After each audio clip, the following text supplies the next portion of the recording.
The 2024 Olympic gold medalist and men's 400-meter world champion has proven that champions are made through hard work, unwavering commitment, and a relentless drive to succeed. Quincy stunned the world stage by achieving the ultimate in glory, Olympic gold.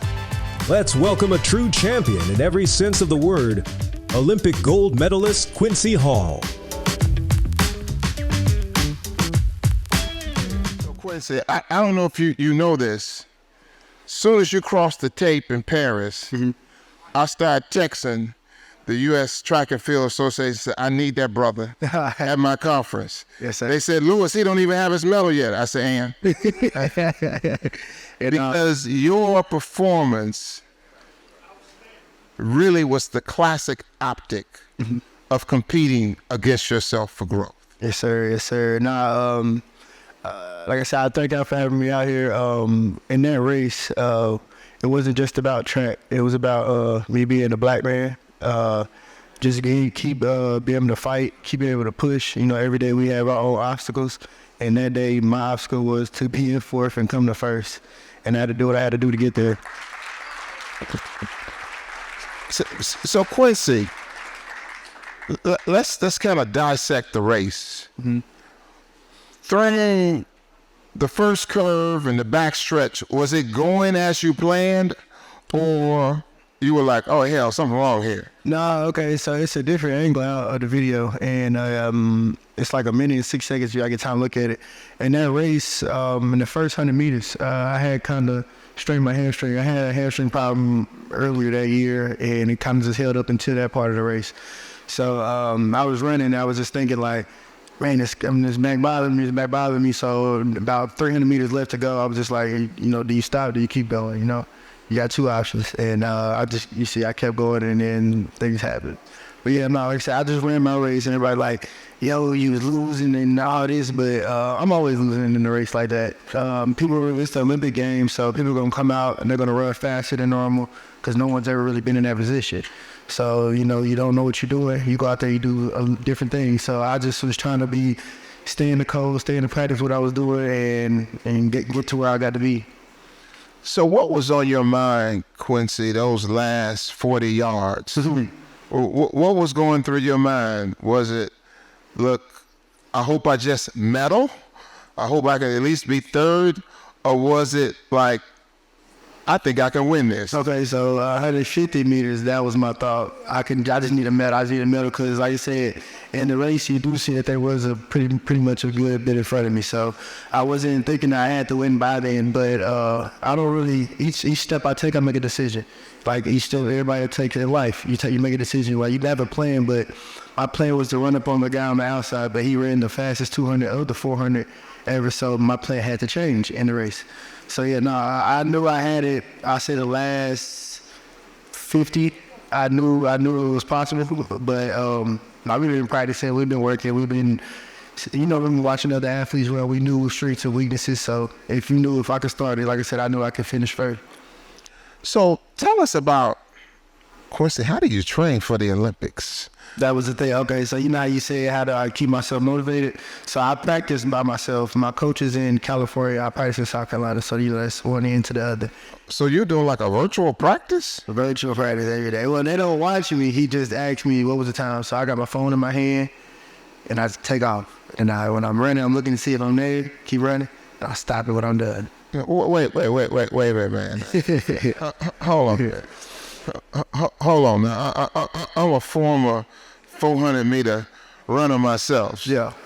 And I can't even imagine putting that pain on myself by myself, right? Nah, I mean, it's a lot of pain, but in life, can't no coach, can't no mama, can't no daddy go out there and do it for you. You got to always do stuff yourself. So I feel like I got the advantage while I'm out there because I do practice by myself. So I feel. How long have you practiced by yourself? Honestly, last year I went from non-ranked 2 weeks before the trials, USA Outdoor Trials, go to Budapest. I was training by myself 2 weeks before, and then that year was my first year running 400, and I got a bronze medal at the World Championships. Then I did a full year of it this year, and I finally won. Training by yourself? Training by myself. Wow. That's clearly competing against yourself. Yes, sir. Yes, sir. So how do you stay mentally and emotionally motivated by yourself? You see what I just said. The first thing, when you do compete, you got to go out there by yourself. So you can coach me for 10 years straight, but no matter what, when I get on that line and you say, all right, Q, let's go ahead and handle business, it's me. It's just me. So when we just practicing, me telling myself, yo, get up, you got to go again, or I have to wonder myself, you know what I mean? So me just like, yo, Q, come on, you got to do it. You got to do what it takes. Or if it's saying I got 5 minutes rest, it's 4 minutes, 55 seconds, I'm about to get ready to gear up and go again. So it's just more of me, how bad you want it. And it's how bad anybody else wants it. If you don't want it bad, you'll do the stuff it takes to get it done. So we talk about the type of things that you did do and the type of workouts. We're going to get into that in a second. But tell these young people what you didn't do. What are some of the things that you just stayed away from? What were some of the sacrifices that you made? Okay, so the biggest thing, us younger black men, we have to worry about is women. Women, Really?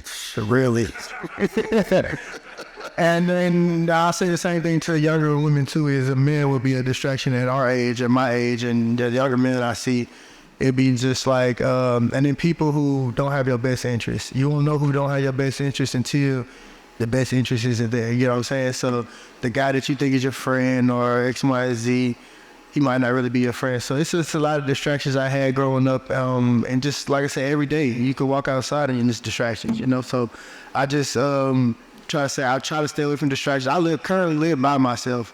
So a lot of things I do by myself. You get what I'm saying? And I feel like that's the best way of life for me, is to live by myself. I have people I talk to, you know, mentor me and stuff like that, but I do a lot of things by myself. Wow. But you do have a dog. Oh yeah, I have a couple dogs, I have a couple horses, I have 2 daughters and stuff like that. So yeah, I You have say a couple of horses too? yeah. Oh, you ride horses? So I got my boots on. What kind of horses you got? I got 2 thoroughbreds and a quarter horse. Wow. Who said that? It's called from the sky. From the sky. That's the peanut gallery. They get their rolls around talking. All right, don't pay no attention. I ain't a peanut gallery. So, Quincy, after you crossed the line, we spoke a couple weeks ago, and I said, you know that race was bigger than sports. Yes, sir. And you said, yes, I do. Tell us about why it's bigger than sports. Okay, so the more I watch it, the more, like I said, it's a life lesson more than a track lesson. I'm pretty sure everybody in this room has had something that they had going on in their life, and they just gave up, or they wanted to give up. And there's some people in the room that didn't give up, and then everything got better after they thought about giving up. So last year, before I started training myself, at a time in track where I wasn't doing nothing, I was wanting to give up.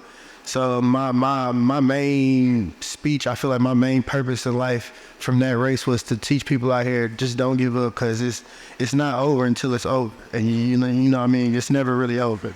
So if you're going to start something, go ahead and try to finish it and put it all on the line and see what gets you a possible million you can get out of it. Oh, man. What are some of the things, Quincy, that even today you're still competing against yourself for growth? What are some of those challenges you're still working through? I'm an overthinker. I can honestly say I'm an overthinker. What else do I struggle with? I struggle with a lot. Like I said, I'm probably worse than a lot of people in here. I wouldn't say confidence. I got my confidence. I'm too nice. I could say I could struggle with being too nice. Hit a lot of people before me, but I forget about myself sometimes. And like I said, as being a male and a black male, that we get depressed a lot, and we put a lot of pressure on our own self, because like I said, some of us have kids, some of us have families, and we hold ourselves to a standard to where you don't got no pressure on you. You don't need to put that stress on you, because that comes with suicidal thoughts. That comes with just like, you know, not being comfortable in your own skin. So like I said, me just putting everybody else first and not being able to take care of myself, I had struggled with that a lot when I was younger, and still kind of do sometimes. And I'm in a better spot now, because, you know, I'm doing a lot better. So I mean, I'm blessed. I go to church. Hey man, I pray a lot. What's up? I go to church. Well, let them know. I got to God first. But yeah, I just said, I just try to stay focused. And like I said, the things I was distracted with the most was, I say, women and, just me. So the conversation I just had with Kyrie, we talked about sometimes doubting yourself. Mm-hmm. Does that ever happen? But you never doubt yourself. Nah, I don't think I'm the best in the world, but when I go to that line or when I go do something, I'm not competing for second. So, I'm for sure don't doubt myself at all. Yes, I say I don't doubt myself at all. We're up for him, y'all. You show. Thank you. So, where are you going from here? I know you had planned to run the Diamond League and that hamstring is still bothering you. What are you doing next? I'd just like to show up to like a lot of events like this, just relax, you know what I mean? Talk to some people, see if I can move some people, encourage some people to, like I said, just keep going. I'm taking like photo shoots, like little sit down talks, little interviews and stuff. Like I said, just giving back because of all this. When I was younger, I was once in that audience, you know what I mean? I was coming to events like this, and people talk to me, so hopefully I can move somebody in the room, and then maybe somebody in this room can be out here in the next couple of years doing the same thing. So who is your coach, Quincy? Curtis Allen. Who is it? Curtis Allen. I met this man when I was 17. I kind of grew up with no father figure, but I met him when I was 20. I met him when I was 17. I feel like I knew this man for a lifetime. There've been times where I didn't have it, and he had it. There's times where I just needed somebody to talk to. He talked to me, you know what I mean? Like I said, I'm a man at the end of the day, so I'm not always perfect, and I always never had it in life, but Curtis Allen, I feel like he was always there for me from A to B. Was he embarrassed with you? Sure was. He was way before I was. So tell us about your family. Mm-hmm. Okay, so I got my mom. I got two brothers and a sister. And the immediate family, I got a brother and sister, but my father has other kids. I have 2 daughters. I have 6 dogs. I have 8 dogs. Yeah. Well, I breed dogs. I sell dogs too. So like, for pet purposes, and I have the little bullies and Frenchies and stuff like that. And then my horses and stuff. That's about it. I live with 2 daughters though. How old are your daughters? 2 and 7. Yeah, they take all the money. So, when you think about your life now as a gold medalist, does anything change in your mind? Are your dreams bigger now that you've achieved this one goal? Okay, so I kind of don't want to look at life like bigger. I'll say because people get comfortable in their skin in situations like what I'm in now. So when you get comfortable there, and if you stay comfortable, then stuff starts going back down here. So after I got the race, I kind of wanted to reset and go back to just nothing. You know what I mean? We'll train again next year. We'll do everything next year, but it's not going to change right now. The only thing will change will be my workouts will be a little faster since we ran a lot faster this year. But I don't want to look at I'm no bigger, no more rest. Cause everything's going to be the same last year we were doing the next couple of years. So we keep building and get faster and faster. Have you started thinking about your life after track and field? Oh, yeah. I'm going to be a farmer. You're going to be a farmer? Oh, yeah. I'm out the way, yeah. I've been there far away, man. No. Just sitting there. What type of farmer, Quincy? I'm just gonna have, like I said, the cows, the chickens, just the basic stuff. I really just need my horses there, and it'll be beneficial for my family. So we're gonna have the land and stuff like that. So you're gonna have land now? No, we're gonna get land right now. You're going to get it? Okay. No, we're gonna get land right now. Yeah. We have a border for my horses right now, but as far as like, I want my kids to grow up and have land and be able to ride 4-wheelers, ATVs, fishing, and all that home, just right at home. That's great. That's great. Yes, sir. So Quincy, we believe that every successful person has had a Waymaker or Waymakers. Mm-hmm. Who have been some of Quincy Hall's Waymakers? I just told you, Curtis Allen was one of them. My mom, Caesar, another coach that I had when I was in high school. God. Well, he's the ultimate waymaker. There's and myself. Yeah. And who are you being a waymaker for? My daughters, my family, my last name. My name is Marquise Sewell. How you doing? How you doing, man? Congratulations once again. I know you really talked about being a farmer. Like, why is that so important to you? And like, what's the significance of being a black farmer first and foremost? And what's the history behind that? Well, it all came from me wanting to be a cowboy. I grew up with my uncle. He got me riding horses and got me out there with the acreage, cutting grass with bush hogs and a lot of land and stuff like that. So I just grew up, like stuff like that. And then nowadays, I'm getting older. So, just having something that when I'm gone, like I said, if I get land for my kids, I know I put this there for my family and then, making a way for my family. So it's not well with just, making, I can make money at home by being a farmer. You know what I'm saying? What's going on? My name is Calvin. How you doing, Calvin? Pretty good. So I got a question when it comes to finances, not to like press you super personally, but once we do get that one big win, what are some things we can invest in to make sure we can continue to buy land and put our family on from that one big win? Not that I'm sure you're going to win more and do more great things, but how do we invest? Okay, so with I have an agency right now, right?